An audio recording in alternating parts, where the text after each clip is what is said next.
আমরা এখন উপস্থিত হয়েছি ফুরপুরা দরবার শরীফে। আমরা সবাই জানি বাংলার দ্বিতীয় আইকন হিসাবে পরিচিত, যিনি সমস্ত অন্যায় অত্যাচারের বিরুদ্ধে মুখ খোলেন, জনাব পীরজাদা শাহ পীর সিদ্দিকী সাহেব। আমি হুসেন কাজী উপস্থিত হয়েছি। এখন জানতে চাইছি তানার কাছ দিয়ে যে বর্তমান পরিস্থিতিতে রাজনৈতিক এবং ধর্মীয় হিংসা দিয়ে যারা দেশে বাংলাটাকে শেষ করে দিচ্ছে, যে বাংলা ভারতবর্ষের স্বাধীনতার রাস্তা দেখিয়েছিল, সেই বাংলায় আজ কলঙ্কিত। প্রতিনিয়ত এখানকার বাঙালিরা তারা কোথাও পরিযায়ী শ্রমিক হিসাবে খুন হচ্ছে, কোথাও ধর্ষণ হচ্ছে, কোথাও অত্যাচারিত হচ্ছে। সোজা কথা, বাংলা নিজের অধিকার থেকে সে বঞ্চিত হচ্ছে, তারপরে সে অত্যাচারিত হচ্ছে। গণতন্ত্রের নামে দলতন্ত্র রাজত্ব হচ্ছে। এই বিষয় নিয়ে আমরা জানি 2007-এ তৃণমূল কংগ্রেস ক্ষমতায় আসার আগে একটা ফান্ড হয়েছিল, যার নাম প্রগতিশীল গণতান্ত্রিক ফান্ড, যেখানে 18টা গণসংগঠন এবং 19টা রাজনৈতিক সংগঠন ছিল। বর্তমান একনায়কতন্ত্র রাজ চলছে। সে জায়গায় দাঁড়িয়ে 2026-এ বাংলার মানুষ অতিষ্ঠ জায়গায় দাঁড়িয়ে কি মহাজোট করা সম্ভব, এই বিষয়ে কথা বলে নেব আমরা জনাব পীরজাদা শাহ পীর সিদ্দিকী ভাইজান সাহেবের কাছ দিয়ে।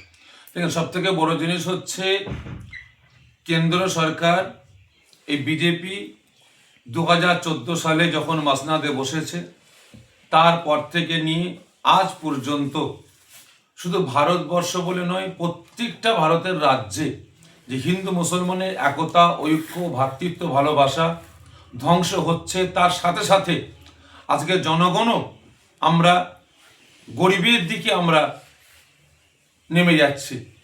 আমরা আস্তে আস্তে আমার দেশের জিডিপিও নামছে। আজকে আমার দেশের নামটা, সুনামটা সারা বিশ্বের কাছে আস্তে আস্তে ছোট হচ্ছে। কারণ সব থেকে এর মূল একটাই আমি যেটা খুঁজে পাচ্ছি, আজকে আমার দেশের যারা নেতা, যারা আমার দেশে যারা মসনাদে বসছে, সে আপনি কেন্দ্র সরকার থেকে নিয়ে বলুন, বা আমাদের রাজ্য সরকার থেকে নিয়ে বলুন, বা বিভিন্ন রাজ্যের রাজ্য সরকাররা, এরা একমাত্র এদের গতি বাঁচাবার স্বার্থে এরা রাজত্ব করে বেড়াচ্ছে। এরা দেশকে আগিয়ে নিয়ে যাওয়ার জন্য না, দেশের জনগণকে আগিয়ে নিয়ে যাওয়ার জন্য না, দেশের যে একটা আপনার গরিবী ভাবটা আছে সেটাকে ধ্বংস করে দেশের উন্নয়ন করব, সে পরিকল্পনা নিয়ে এরা রাজত্ব করতে আসেনি। এরা রাজত্ব করতে নেমেছে নিজের গদি বাঁচাবার স্বার্থে, এরা নিজের আপনার রাজনৈতিক পরিকাঠামো মজবুত করার স্বার্থে। আজকে এই ব্যাটারা, আমার দেশের এই নেতাগুলো, মুখ্যমন্ত্রী থেকে নিয়ে বলুন, প্রধানমন্ত্রী থেকে নিয়ে বলুন, বা যতগুলো দল আছে, আজকে এরা কি করছে, আজকে যারা এলাকার বা গ্রামের বা জেলার যারা প্রভাবশালী, যারা একটু গুন্ডা মাস্তান আছে, মানে কে কতটা পড়াশোনা করেছে, কার কতটা যোগ্যতা আছে, এরা সেগুলো আর দেখছে না। মূর্খ শ্রেণীর মানুষ যারা ভ্যান চালিয়ে খেত, রিক্সা টেনে খেত, যারা মজদুর মাঠে কাজ করে খেত, একটু পাওয়ার আছে, ক্ষমতা আছে, যারা মাছ বিক্রি করত, যারা ফেরি করে বেড়াতো, তাদেরকে টেনে নিয়ে এরা পদ দিয়ে কাউকে মন্ত্রী বানাচ্ছে, কাউকে এমপি বানাচ্ছে, কাউকে এমএলএ বানাচ্ছে। তাহলে এর সমাজ তাহলে আগামী দিনে আগে বাড়বে কিভাবে? আগে দেশ রক্ষা হবে কিভাবে? আজকে এরা কি করছে, এই মূর্খ শ্রেণীর মানুষদের, গুন্ডাদেরকে দিয়ে, হারমাত বাহিনীদেরকে নিয়ে এরা রাজত্ব করছে নিজেদের অস্তিত্ব রক্ষার জন্য। যতক্ষণ না পর্যন্ত আমরা দেশের জনগণ, এই সমস্ত যারা আজকে দেশকে শোষণ করে নিচ্ছে, আম পাবলিককে শোষণ করে নিচ্ছে, এদের বিরুদ্ধে আমরা সোচ্চার হব, আমার দেশ কোনোদিন আগিয়ে যাবে না। দেশের নামটা সারা বিশ্বের কাছে কোনোদিন বড় হবে না, সুনাম হবে না। তবে গতকালকে আমার এখানে হুমায়ুন কবির এসেছিলেন, তিনি একটা নতুন দল তৈরি করেছেন, এবং আমার পীর পরিবারের আমার একটা ভাই আব্বাস সিদ্দিকী বা নওশাদ সিদ্দিকী ভাই, তারা দু ভাই মিলে একটা দল তৈরি করেছেন।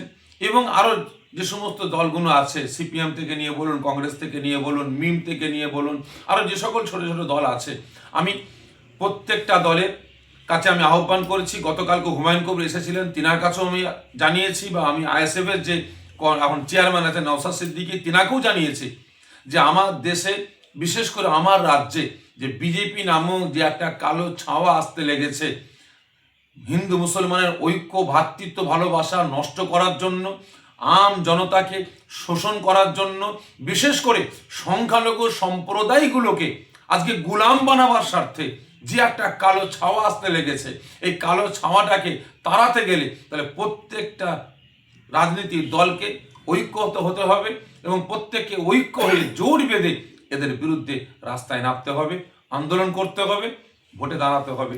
তাহলে হয়তো আমার দেশ এই শাসন, শোষণ, অত্যাচার, নির্যাতনের হাত থেকে আমার দেশ বাঁচতে পারবে। আপনারা দেখেন না, কেন্দ্র সরকার রাজ্যে মানে কেন্দ্রে বসার পর থেকেই আজকে একের পর এক বিল পাস হচ্ছে। কি বিল পাস করলো?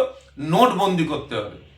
নোটবন্দি করলে কি হবে? তাহলে কালো টাকা ধ্বংস হবে, আমার দেশের সম্পদ আমার দেশে রয়ে যাবে। আজকে আমি সোশ্যাল মিডিয়ার মাধ্যম দিয়ে আমি আমার দেশের নাগরিকের কাছে আমি জানতে চাইছি, আপনারা বলুন তো, কালো নোটবন্দি করার পরে আমার দেশের সম্পদ বেড়েছে না কমেছে?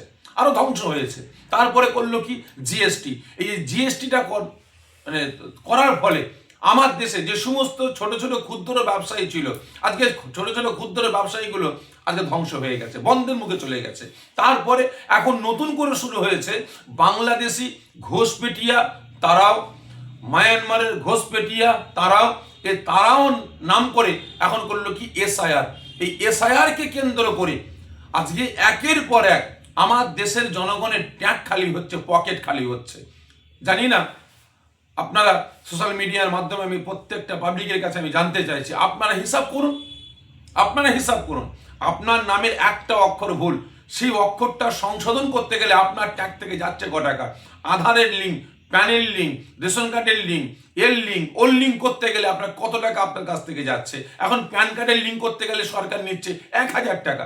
আধার যে কোনো বায়োমেট্রিক লিঙ্ক করতে গেলে বা আধারের সংশোধন করতে গেলে সেখানে যাচ্ছে আপনার 50 টাকা কি 100 টাকা করে যাচ্ছে। আম পাবলিক দোকানদাররা নিচে সেখানে 200, 300, 400, 500 টাকা করে নিচ্ছে। আজকে আপনি এসআইআর এর কাগজ রেডি করতে গিয়ে সেখানে এক রাশ কাগজ জেরক্স করতে হচ্ছে, এই কাগজ ওই কাগজ জেরক্স করতে করতে সেখানে আপনার পকেট খালি হচ্ছে। আজকে এদের টার্গেট হচ্ছে একটাই, দেশের জনগণের কাছ থেকে কি করে শোষণ করে নেব, দেশের জনগণকে কিভাবে গোলাম বানিয়ে রাখবো। আর আমরা এখনো গোলামতি করে যাচ্ছি।